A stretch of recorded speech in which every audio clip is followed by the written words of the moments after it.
어머님, 우리 유나도 요즘 영화에 관심이 많아요. 이번 여름 방학에 해외에 보내보면 어떨까 싶어서요. 어머님이 조금만 도와주시면 참 든든할 것 같아요. 그럼 그렇지. 바쁘다, 아프다, 시간이 없다며 온갖 핑계대며 10년 동안 집안 행사에 한 번을 안 오다가 이번에는 왜 왔나 했더니 부탁할 게 생기니까 제 발로 먼저 오는구나. 어머님, 제가 그동안 좀 부족했죠? 그래도 가족인데 한 번만 도와주세요. 이번이 처음도 아니잖니. 너희가 알아서 해.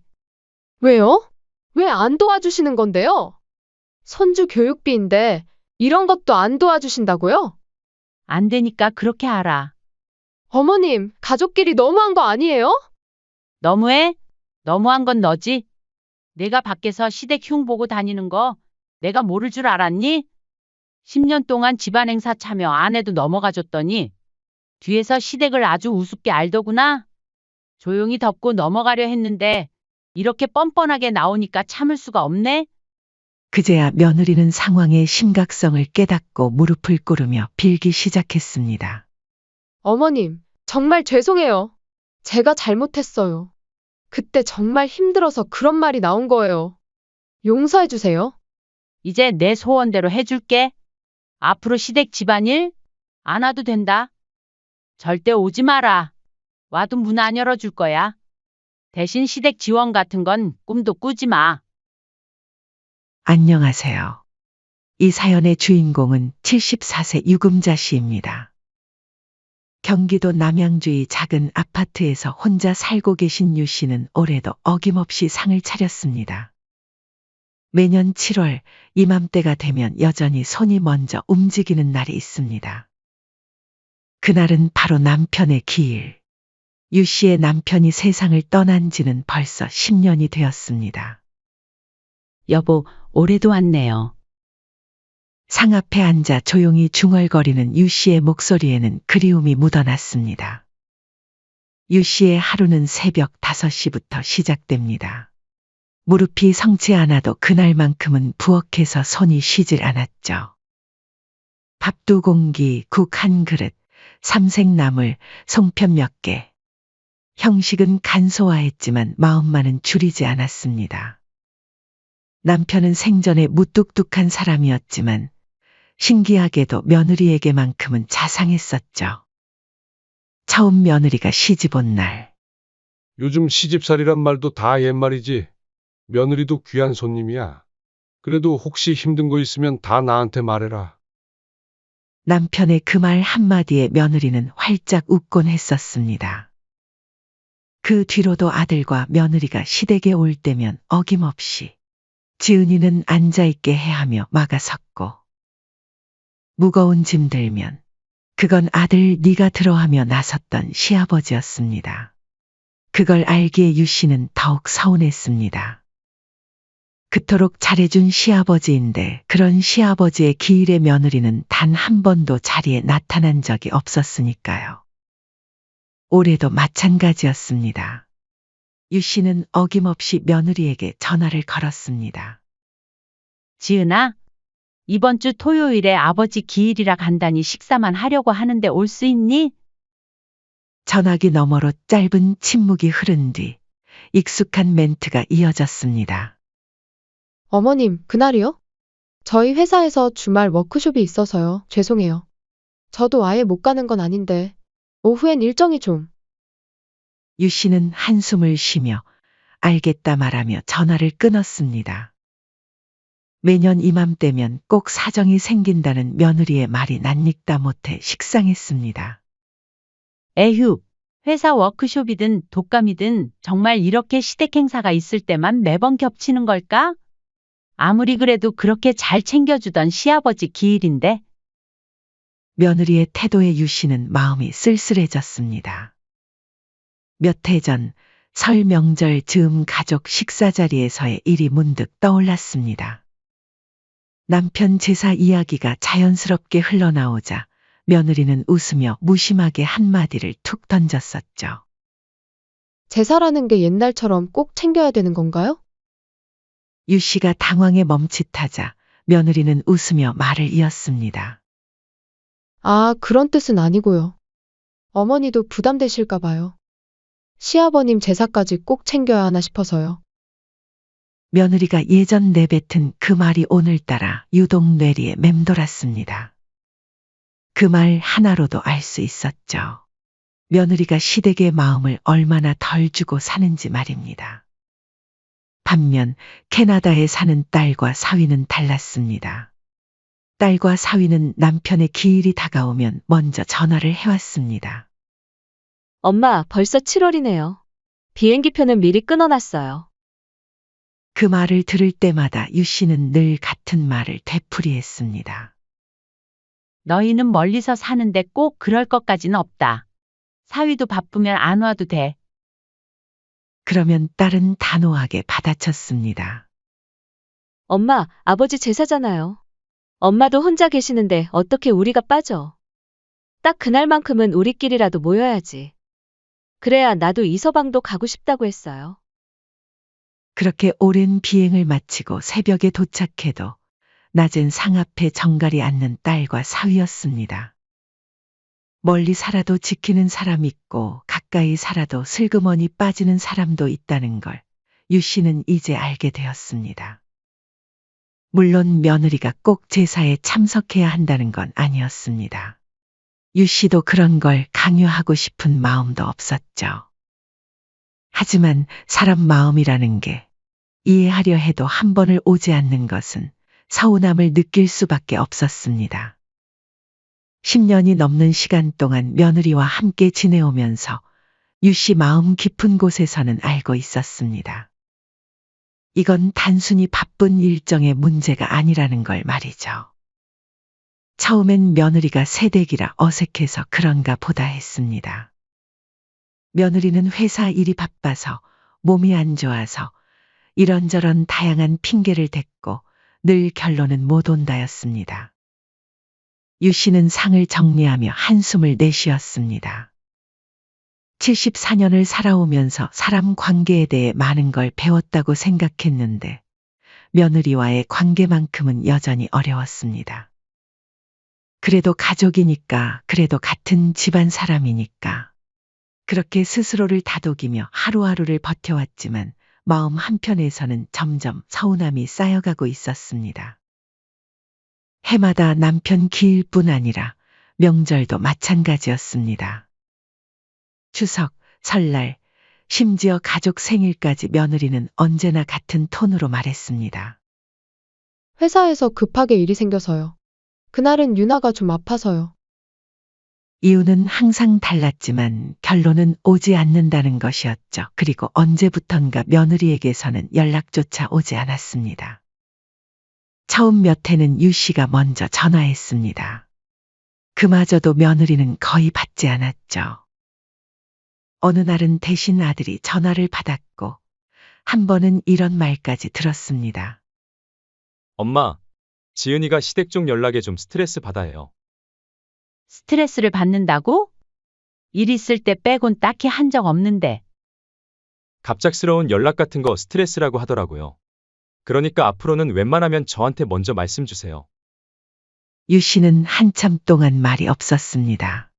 아들 말은 조심스럽지만 그 안에는 분명한 선이 느껴졌습니다. 내가 찾아가는 것도 아니고 며느리에게 먼저 연락도 못하나. 문득 생각해보니 며느리는 단 한 번도 시댁에 먼저 연락을 해온 적이 없었습니다. 명절에도 안부 인사는커녕 문자 한 통 온 적 없었고 손주 생일이라 돈을 챙겨줘도 고맙다는 말은 딱 초반 몇 번뿐이었죠. 항상 유 씨가 먼저 연락해야 간신히 대답이 돌아왔고 그마저도 점점 짧아지고 있었습니다. 반면 며느리는 시댁이 꼭 필요할 때만 연락을 해왔습니다. 어머님, 아이가 영어 학원을 너무 가고 싶어 해요. 좀 도와주시면 안 될까요? 그래도 송금한 뒤에는 어머니 감사합니다라는 메시지라도 왔지만 시간이 흐르면서 그마저도 사라졌죠. 이제는 말도 없이 계좌번호 하나만 톡 하고 전송되면 유 씨는 말없이 송금하는 자신이 점점 이상하게 느껴졌습니다. 그냥 손주한테 주는 거다 생각하자. 그렇게 스스로를 설득하며 애써 덮었지만 가슴 한켠에는 서운함이 자리를 잡아가고 있었습니다. 그러던 어느 날 읍내에서 열린 동창 모임이 있었습니다. 오랜만에 얼굴 본 친구들과 칼국수 한 그릇에 웃음꽃을 피우던 자리였죠. 그때 친구 하나가 말을 꺼냈습니다. 우리 둘째가 이번에 회사 옮겼는데 말이지. 어머, 잘 됐다. 어디인데? 이름이 뭐더라? 에휴, 나이 먹으니까 자꾸 까먹어. 어디 보자. 명함을 줬는데. 자, 여기. 유 씨는 순간 깜짝 놀랐습니다. 그곳은 며느리가 다니는 회사였죠. 속으로 우연도 있네 하고 생각하고 있는데 친구가 말을 이었습니다. 근데 팀장이 그렇게 무섭대. 회의 들어가면 분위기 살벌하고 말 한마디 잘못하면 그냥 꽁에 있대. 유 씨는 순간 뭔가 쎄한 기분이 들어 무심한 척하며 물었습니다. 그 팀장 이름이 뭐래? 이름이 좀 특이해서 기억에 남네. 백지은? 그 순간 유 씨의 젓가락이 멈췄습니다. 특이한 성, 똑같은 이름, 부서와 직함도 팀장. 다른 사람일 리 없었습니다. 분명 며느리였죠. 유 씨가 아무 말 없이 물을 한 모금 들이켰습니다. 그리고 이어진 친구의 말이 유 씨는 큰 충격을 받았습니다. 근데 팀장이 성격이 조금 이상해. 같이 일하는 사람들이 그러는데 회사에서도 시댁쿵을 그렇게 하고 다닌대. 어머, 정말? 응. 시댁은 무식하고 시어머니는 맨날 전화해서 짜증나 죽겠다나. 그뿐이래야. 자기처럼 똑똑하게 시댁 상대해야 된다고 멍청한 애들이나 시댁에 가는 거라고 한다던데. 듣고 있던 주변 친구들도 눈을 동그랗게 떴습니다. 말이 너무 심한 거 아니야? 그러게. 요즘 애들이라지만 진짜 그럴까? 그 말을 들은 유 씨는 숨이 턱 막혔습니다. 며느리가 회사에서 그런 식으로 시댁을 말하고 다닌다는 사실에 큰 충격을 받고 말았죠. 심지어는 그 중에선 사실이 아닌 말도 섞여 있었습니다. 며느리가 과장해서 시댁에 험담을 했던 거죠. 친구들은 다른 주제로 말을 이었지만 유 씨는 더 이상 친구들의 대화에 집중할 수 없었습니다. 머릿속이 하얗게 변했고 가슴 깊은 곳에서 뭔가가 와르르 무너져 내리는 기분이었습니다. 그날 밤 돌아오는 길. 버스 창밖으로 어둑해지는 도시를 바라보며 유 씨는 처음으로 자신이 바보 같다고 생각했습니다. 아무리 생각해봐도 며느리에게 심하게 한 적은 없었습니다. 오히려 조심했을 정도였죠. 그런데도 며느리는 뒤에서 욕을 하고 다녔다니 도저히 이해할 수가 없었습니다. 10년이 넘도록 며느리에게 참아온 것들이 주마등처럼 스쳐 지나갔습니다. 며느리가 싫어할까봐 말 조심하던 것들, 그동안 건넨 용돈들, 그리고 언제나 며느리 편에서 생각해보려 애썼던 자신의 모습들. 그런데 돌아오는 것은 고작 이런 취급이었습니다. 유 씨는 눈물이 핑 돌았습니다. 며느리에게 잘해줬지만 없는 말까지 지어내며 시댁을 바보 취급히고 조롱했다는 사실에 유 씨는 화가 머리 끝까지 났습니다. 그날 밤 유 씨는 마음속으로 다짐했습니다. 더 이상 며느리에게 휘둘리지 않겠다고, 그리고 먼저 며느리와 거리를 두겠다고 말이죠. 그날 이후 유 씨의 태도는 완전히 달라졌습니다. 이전처럼 며느리의 눈치를 보거나 연락을 기다리는 일은 사라졌죠. 돈이 필요하다는 말이 들려와도 단칼에 잘랐습니다. 며칠 전 아들에게 전화가 왔을 때도 그랬습니다. 엄마, 이번에 유나 학원비 문제 때문에 지은이가 연락드릴 수도 있어요. 유 씨는 아주 짧게 그러나 단호하게 말했습니다. 그런 소리 하려고? 연락하는 거면 나한테 하지 말라고 해라. 엄마, 그게 무슨 말이에요? 너희는 꼭 필요할 때만 연락하더라. 아무리 가족이라지만 너무한 거 아니니? 아들은 한참 동안 말이 없었습니다. 엄마, 무슨 일 있으셨어요? 왜 갑자기 이러세요? 갑자기라고? 10년을 참았는데 갑자기라고 하니? 내가 왜 그러는지 가슴에 손을 얹고 너도 잘 생각해봐. 혹시 아내 때문이에요? 지은이도 나름대로 힘든 게 있을 거예요. 회사 일도 바쁘고. 됐다, 그만하자. 전화를 끊은 후 유 씨는 깊은 한숨을 내쉬었습니다. 그동안 어머니가 얼마나 힘들었는지는 모르고 아들은 며느리 편만 들고 있었죠. 그러던 중 유 씨의 생일이 다가왔습니다. 해마다 며느리는 매년 몸이 안 좋다 직장에서 빠질 수 없다며 유 씨의 생일을 피해왔죠. 그럴 때마다 유 씨가 먼저 전화를 걸어 이번에 올 수 있니? 라며 물었던 것도 이제는 옛일이 되었습니다. 이번에는 아예 며느리를 초대조차 하지 않았습니다. 그런데 의외의 일이 벌어졌습니다. 며느리 쪽에서 먼저 연락이 온 것이었죠. 어머님, 이번 생신에는 꼭 뵈러 가려고요. 남편이랑 다 시간 맞췄어요. 전화를 받은 유 씨는 실소를 터뜨렸습니다. 웃기기도 하고 어이가 없기도 하고 무엇보다 씁쓸했죠. 그렇게 애타게 오라고 할 때는 단 한 번도 대답하지 않던 며느리가 이제는 오지 말라는 말도 안 했는데 스스로 찾아오겠다니 말입니다. 생일 당일 딸과 사위가 먼저 도착했습니다. 멀리 해외에서 왔기에 시차로 힘들 텐데도 말없이 선물을 꺼내놓고 생일상을 차리기 시작했죠. 엄마, 나머지는 저희가 준비할게요. 앉아 계세요. 그래, 고마워. 딸의 목소리에는 애정이 묻어났습니다. 먼 거리를 마다하지 않고 매년 찾아오는 딸을 보면 유 씨는 늘 고마웠습니다.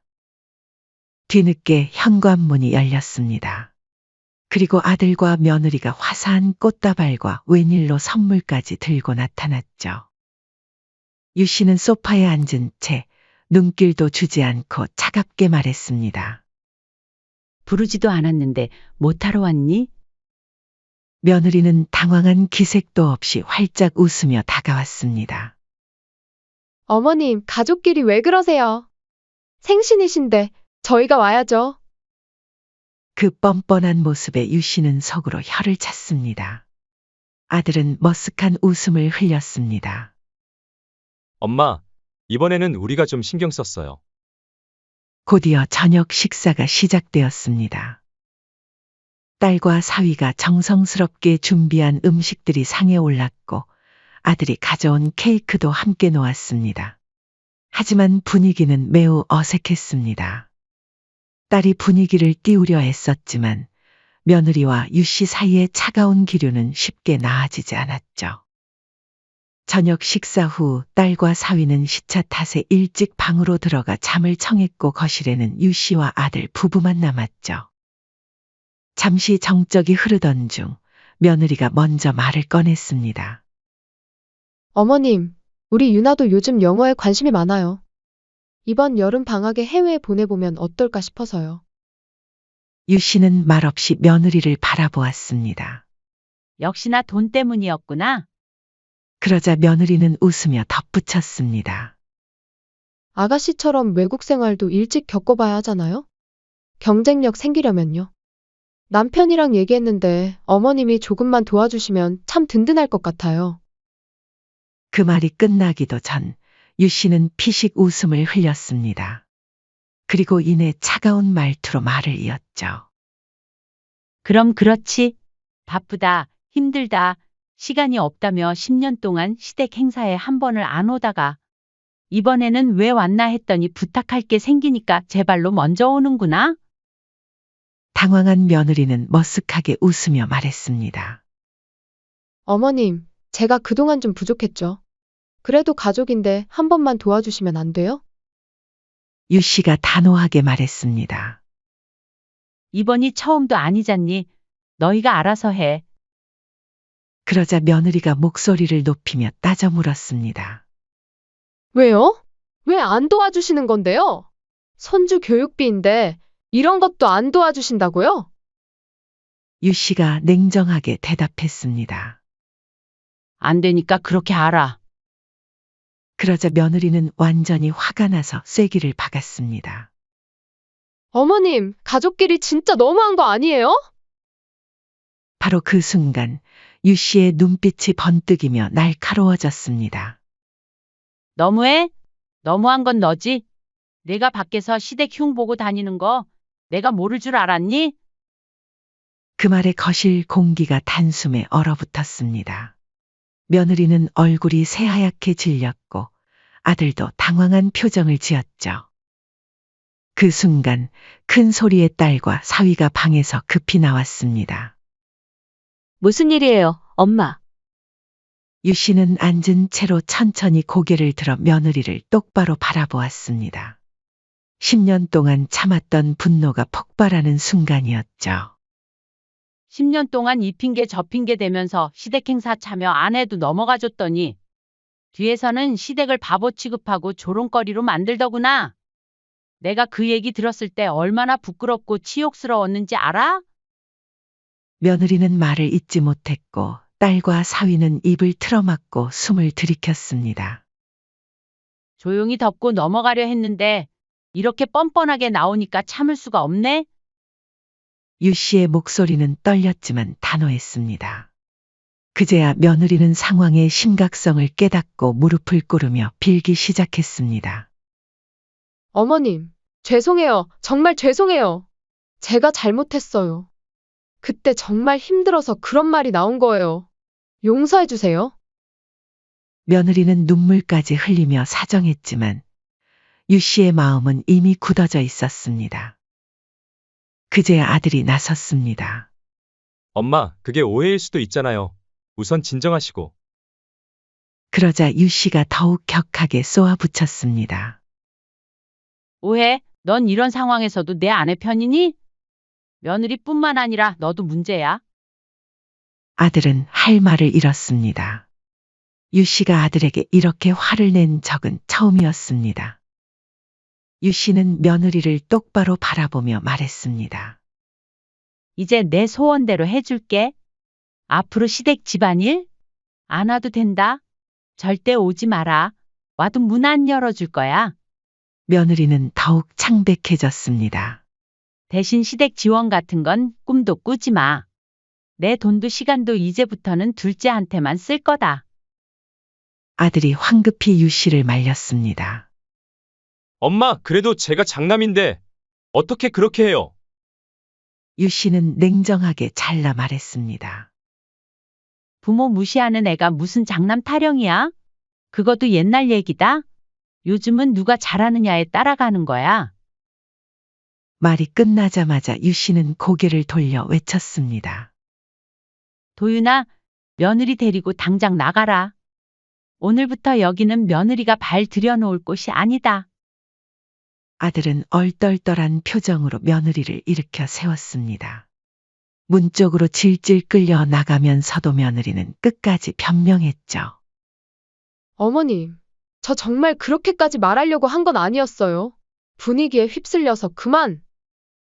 현관문이 쾅 닫히는 소리가 유난히 크고 그리고 오래도록 거실에 울려 퍼졌습니다. 딸이 조심스럽게 다가왔습니다. 엄마, 괜찮으세요? 유 씨는 깊은 숨을 내쉬며 얼굴에 시원한 표정을 지었습니다. 이제야 속이 시원하네. 10년 동안 쌓인 게 다 풀린 기분이야.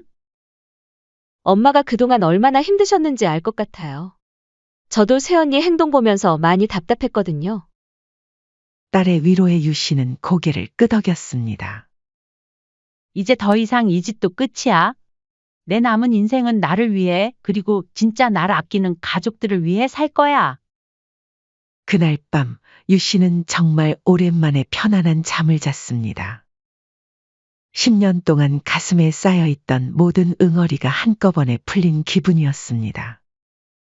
며느리 부부가 떠난 뒤 유 씨는 결심했습니다.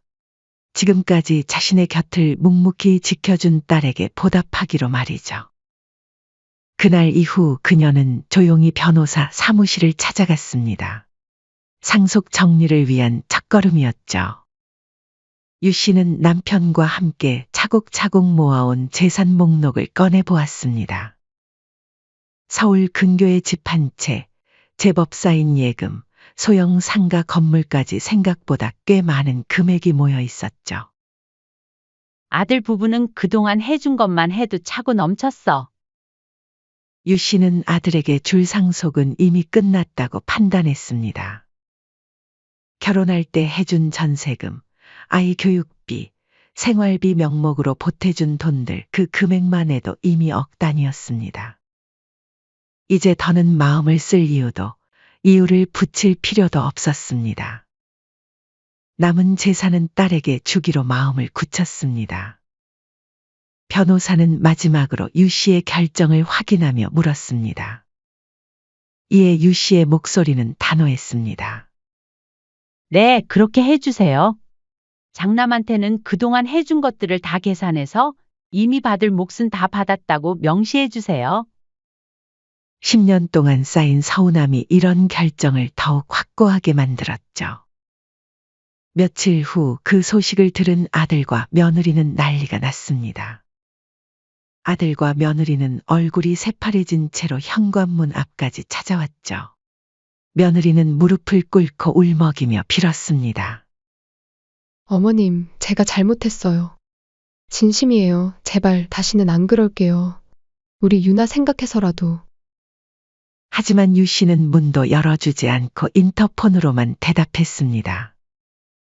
자그마치 10년이야. 내가 너한테 상처받고 무시당한 시간. 그 10년을 몇 마디 사과로 덮을 수 있다고 생각하지 마라. 이미 늦었어. 무너진 관계는 예전으로 돌아갈 수 없어. 어머님, 제발요. 정말 잘못했어요. 다시는 시댁 험담하지 않고 시댁 행사도 꼭 참여할게요. 난 이제 며느리 없는 셈 치고 살 거다. 너도 시댁이 그렇게 싫다며? 앞으로는 연락할 일 없을 거다. 서로 스트레스 주지도 받지도 말고 각자 살자. 며느리는 현관문 앞에서 1시간 넘게 비굴하게 고개를 조아리며 울먹였지만 유 씨는 끝까지 문을 열어주지 않았습니다. 며느리는 더 말을 잇지 못하고 울음을 삼킨 채 돌아갔습니다. 유 씨는 그 모습을 창문 너머로 보며 조금도 흔들리지 않았죠. 이미 너무 오래 참아왔고 며느리는 선을 넘었습니다. 물론 그 후로도 며느리는 몇 번 더 찾아왔습니다. 때로는 선물을 들고 때로는 손주까지 데리고 와서 애절하게 빌었지만 유 씨의 마음은 이미 굳어져 있었습니다. 그 후 딸은 어색한 웃음을 지으며 말했습니다. 엄마, 나 이렇게 많이 받아도 되는 거야. 오빠가 뭐라고 하지 않을까? 유 씨는 빙긋 웃으며 말했습니다. 받을 만하니까 주는 거야. 내가 그렇게 판단했으니까 받기만 해. 오빠 걱정은 하지 말고. 한편 외국 생활에 회의감을 느끼던 딸과 사위가 돌아와 한국에 정착하기로 했고 딸의 적극적인 제안으로 유 씨는 오래 머물렀던 집에서 벗어나 딸과 함께 살게 되었습니다. 짐을 싸던 날 딸이 물었습니다. 엄마, 미련은 안 남아? 유 씨는 고개를 저었습니다. 이 집도 그 일도 다 이제는 흘러간 시간이야. 남은 인생만큼은 나를 위해 살아야지.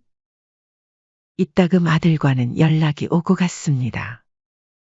그 일 이후 다행히 아들은 뉘우치는 태도를 자주 보였고 유 씨도 아들과는 종종 안부를 주고받으며 지냈죠. 하지만 며느리와의 연락은 완전히 끊어졌습니다. 유 씨는 그게 오히려 편했습니다. 그리고 처음으로 편안히 숨을 쉬는 기분을 느꼈죠. 그렇게 유 씨는 딸과 사위 그리고 손주와 함께 새로운 동네 아파트에서 살고 있었습니다. 매주 도서관에 가고 근처 공원에서 운동도 하고 동네 이웃 아주머니들과 인사도 나누며 새로운 인간관계를 쌓아가고 있었습니다. 엄마, 요즘 정말 편해 보여요. 딸의 말에 유 씨는 환하게 웃었습니다. 그러게, 나도 그런 것 같아? 10년 동안 마음 쓰느라 얼마나 힘들었는지 이제야 알겠더라. 새로운 동네에서 만난 또래 아주머니들은 유 씨의 이야기를 들으며 고개를 끄덕였습니다. 유 씨, 너무 잘했어요. 우리 나이에 무슨 눈치를 봐요? 맞아요. 이 나이에 며느리 눈치 볼 게 뭐 있어. 우리가 편하게 살아야죠. 집으로 돌아오는 길, 유 씨는 가벼운 마음으로 걸었습니다. 예전 같으면 며느리 이야기가 나오면 마음이 복잡해졌을 텐데, 이제는 그런 감정도 없었죠. 1년이 지났을 때, 유 씨는 완전히 새로운 사람이 되어 있었습니다. 새로운 취미도 생겼고, 새로운 친구들도 생겼죠. 무엇보다 마음이 편안했습니다. 창밖으로 비치는 햇살을 보며 유 씨는 미소 지었습니다. 다시는 남의 눈치를 보지 않는 삶, 이제야 진짜 그녀의 인생이 시작된 것입니다. 그리고 속으로 생각했습니다. 10년 강산이 변하는 시간을 애써도 바뀌지 않는 것이 있구나. 이제 내 남은 인생은 나와 나를 진심으로 아끼는 사람들을 위한 시간으로 써야지. 유 씨의 새로운 하루가 시작되었습니다. 더 이상 오지도 않을 마음을 기대하며 전전긍긍하지 않는 진정으로 편안한 하루가 말이죠. 사연은 여기까지였습니다. 구독, 좋아요와 댓글은 무료이고 영상 제작에 큰 힘이 됩니다. 인생의 쉼표를 시청해 주셔서 감사합니다.